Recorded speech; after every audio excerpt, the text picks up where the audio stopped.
Welcome to our second 2024 Regional Assignments edition of Bruce Monin's Computer Points. I'm Bruce Monin, your host. Also, we have our co-host, executive producer, and chief researcher, Rebekah Monin. Always happy to be here. Still don't feel like I live up to the titles. Happy to have them. Well, as executive producer, it would be up to you to come up with a new title. You know, that's a good point. That sure is. As a producer, I did veto the video editing, but that's about the only decision I've made recently. That's why we love you. Thanks. I guess. Good to know you love me. At least as a executive producer, yes. Okay. No guarantees in any other capacity. No, that's all up for grabs yet. Oh my gosh. Well, as Dad usually says, not this time, checking in from sunny Cincinnati, where we got very little of the Northern Lights the other week, but I hear some people got good pictures of it. I heard something about that, but as usual, I was still in the basement studio here in Minster, so I missed all of that. I had gotten back from a work trip and was dead asleep on my couch, and someone texted me and was like, "Look at the Northern Lights picture." And I'm like, "Oh," and then wandered out in my pajamas, looked at the sky, saw nothing, wandered back in, and went back to sleep. It's That's funny. how my experience went. I had just seen an old episode of Northern Exposure where a bunch of Japanese tourists came during the Northern Lights because the word was if you conceived a child underneath the Northern Lights, they would be more intelligent than otherwise.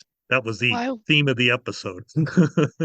Why did I know that's where that was going to go before you said it? Well, in 9 months, we'll see if there's any smart babies popping out into the world. We could use a few. We could use a few, but only if they've got a good batch of humility, too. That doesn't sound likely, but anyway. Yeah, we don't get that lucky. In other Cincinnati news, though, I think, no promises, but I've been checking the UC website, and I think I've got a master's degree now. So, excellent. Very proud about that. Boycotted the graduation ceremony. Well, they weren't going to give it to me at graduation anyway. They were going to give me a blank portfolio. No, I got the grades. The grades are good. It's that I'm in a weird bubble space with GE Aerospace's master's program aligned with UC. It's like technically I don't meet all the requirements in the degree tracker thing because I didn't do a thesis because I didn't want to. Who does? And GE said, "Yeah, you're fine. You'll still graduate and get the degree." And it's still pending. So I sent an email off today, and the lovely liaison with UC was like, "Yeah, you'll get it. Just hold on. It takes a couple weeks." Like, okay, I think I've got a master's degree, but nothing is telling me I do. We'll figure it out. Where's that at? Where is your degree? Somewhere down here in my studio should be my master's degree. It's not in the office upstairs? Did you have to move it to make space for all your board gaming plaques? Maybe it is. I thought it was down here. Huh. My bachelor's degree is down here, and my professional engineering license is down here. I also did not have to do a thesis for my master's of education. Thank goodness. Mine's a non-thesis master's in engineering for aerospace, but it's not going to give me much except a nice little tick on the resume, so I'm not terribly worried about it. Well, as we ended our last podcast, we had covered the new regional assignments for divisions 1 through 5 and 8-man football. Time to get on to our big load of schools, division 6 and 7.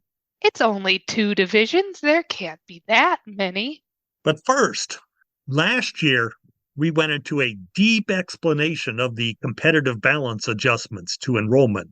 And we're not going to repeat that this year because, one, it was kind of deep, and 2, I don't remember. I'd have to look it up again. So fortunately, I still have our scripts from last year. I could look it up quite easily, but basically. But just as a general overview, competitive balance is a factor of how they performed in previous years? Actually, it's not. That's the name of it. The name would imply that, and that was when they first did it, that was kind of the goal, and then that got killed off, and they never changed the name. The competitive balance numbers are the adjustments to a school's enrollment number based on students who transfer into a school after they have started junior high at another school.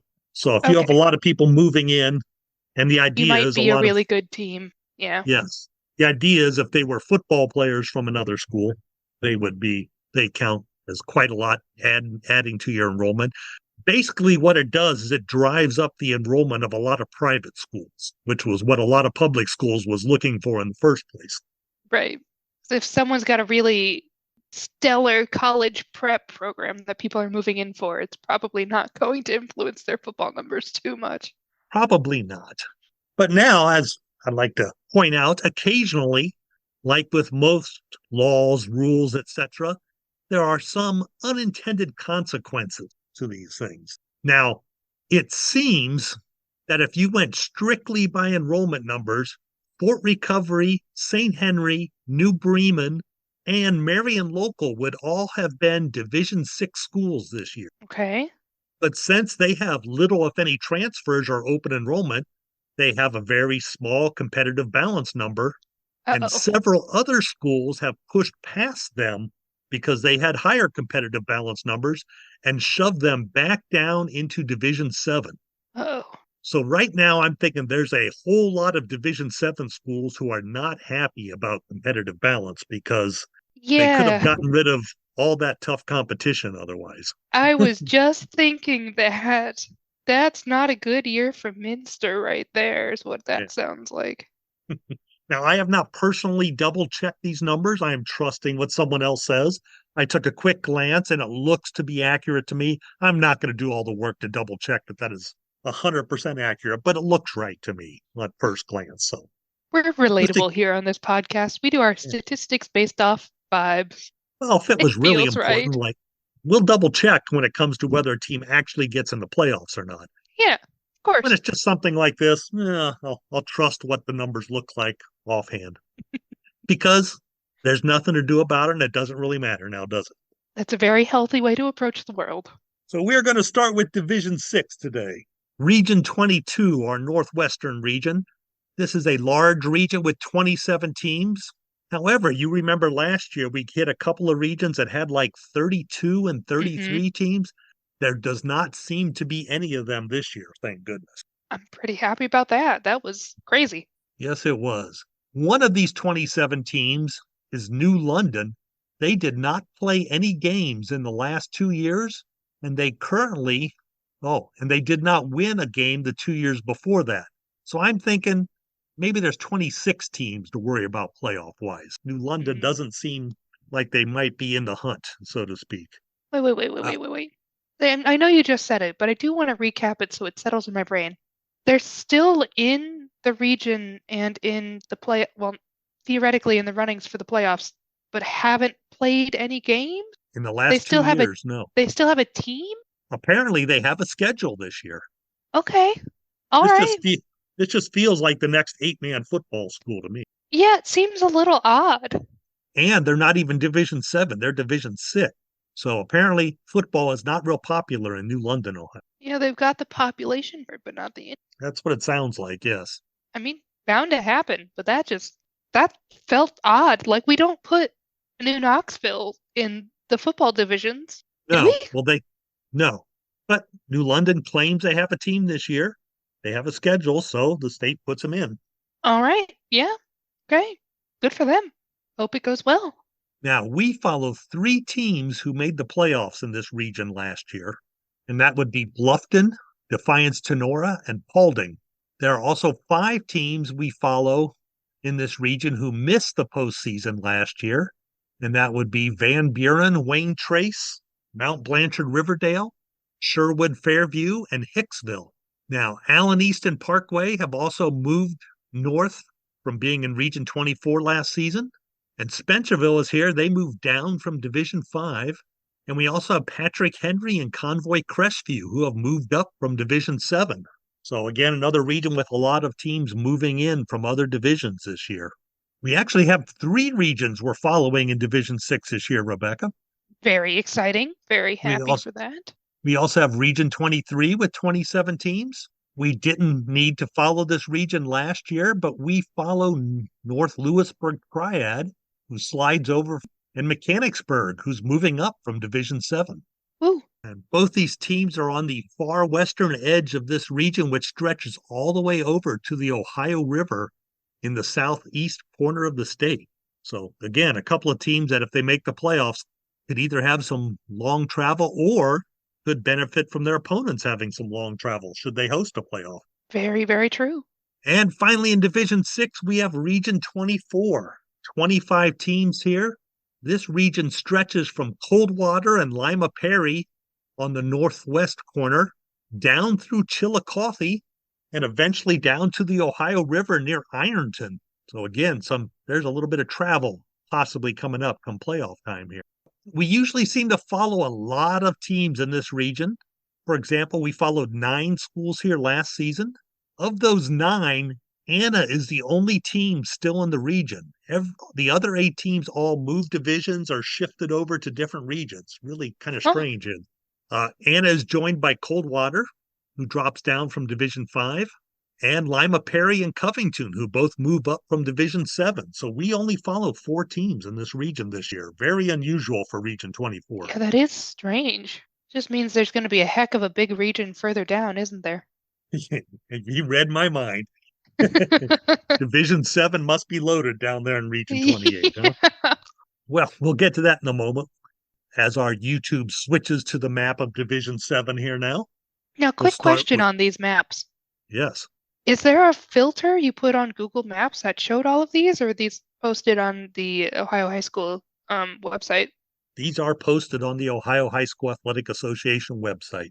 Takes a little digging to find them. You have to click through about many menus till you get there. But It seems like either they had a convenient, like really convenient filter that they were able to implement, or they had a poor intern who had to click on each one and highlight them in a color one day for his job.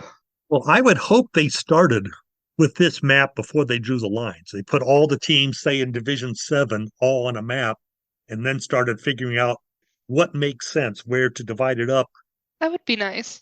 and then hopefully get about the same number of teams in each region then too. Go with what makes geographic sense. I would hope that's the way it gets done.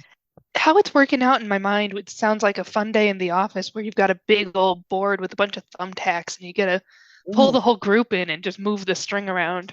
Oh, yeah, I like the big map with the thumbtacks. Yeah, that'd be I'm fun. guessing it was a Teams meeting, though, Yeah, I'm or a guessing it Zoom was all done on call. computer and yeah. Yeah. But dang, that's a Oh, fun visual in my head. yeah. And being such a fan of office supplies, I'm looking forward to buying all those different colored thumbtacks. Oh. Yeah. We just recently had a little water problem down here in the basement office of Bruce Monon's Computer Points. And I found this really huge map of the world that I got from a guy. It's still rolled up here in the corner. I don't have a wall big enough in the house to put it up. Huh. So if you ever want to cover an entire large wall that has nothing on it with a map of the world, I got one. What are we talking? Like 8 foot by 8 foot, or I'd say the height looks like about 4 foot. It's probably about 8 foot wide. I've got some walls. It'd be fun in my stairway. Oh, yeah. It's a thought. So now I'm totally lost. Where were we, Rebecca? Region 26? Region I 26, think we're, perhaps? yeah, I think we're jumping into Division 7. Division 7, Region 26. Division 7, I say when you look at the map, it looks like these are actually normal looking compact regions that make a lot of sense. Well, three But of the four. now it gets a little weird around southeast Ohio just from the lack of population over there. Yeah, yeah. But this year there's actually an even number of teams per region, or very close to it. Very nice for a change. Region 26 has 27 teams, but the playoff contenders are probably a few less. As I mentioned earlier, Fremont St. Joseph is listed as one of these 27 teams. We have it on good authority. They are playing 8-man football this season, so they will not be making the Region 26 playoffs. Van Loo and Corey Rawson are playing 11-man football, but they have a total of 2 and 3 wins, respectively, over the last 4 seasons. So the odds are there's probably 24 real contenders for the postseason in this. Gotcha. We are following 16 of these 2017. The only new team here is Columbus Grove, who reached the Final Four in Division 6 last year, and now they're in Division 7. Not good news for the rest of this region, I would think. Maybe all the good players graduated. Who knows? Oh, dang. I wish I remembered that number now.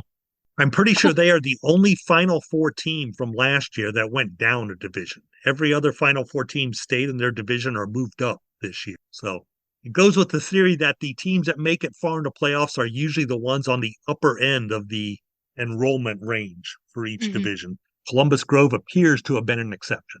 A little bit of an outlier. Yeah. Yep. Of the other 15 teams, Antwerp, Macomb, Lima Central Catholic, and Pandora Gilboa hosted first round playoff games last year. Also making the playoffs were Leipzig, Defiance Ayersville, Upper Saddle Valley, and Arlington. That leaves us with 7 returning teams who missed the postseason last year. But their odds should be better. Last year, this region had 33 teams in it, which was quite ridiculous, as Rebekah mentioned earlier.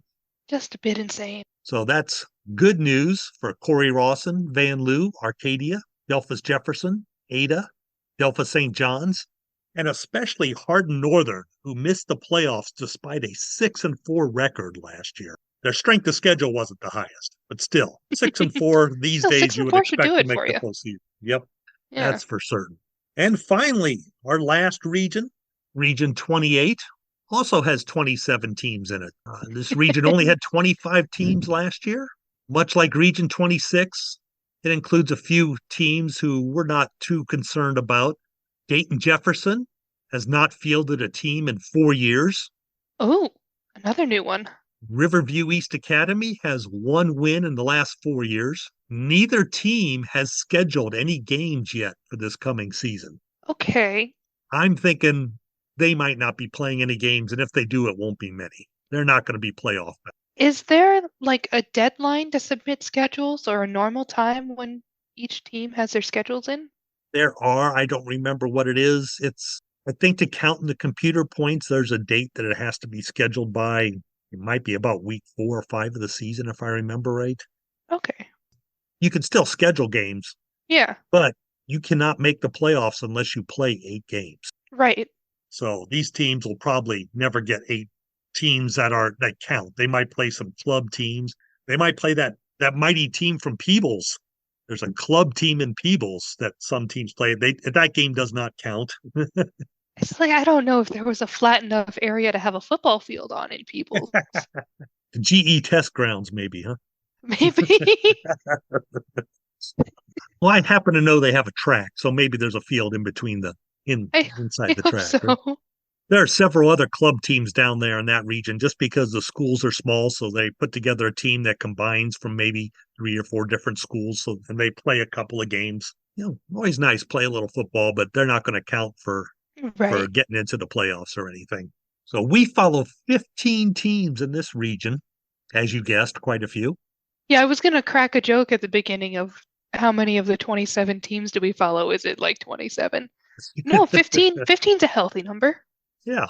The top 3 from 2023, Marion Local, Ansonia, DeGraff Riverside, all return.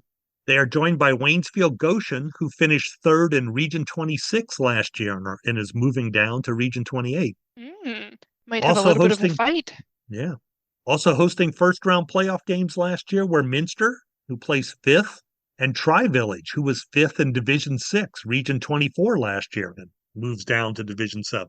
Looks like we have some good contenders near the top. It sure does.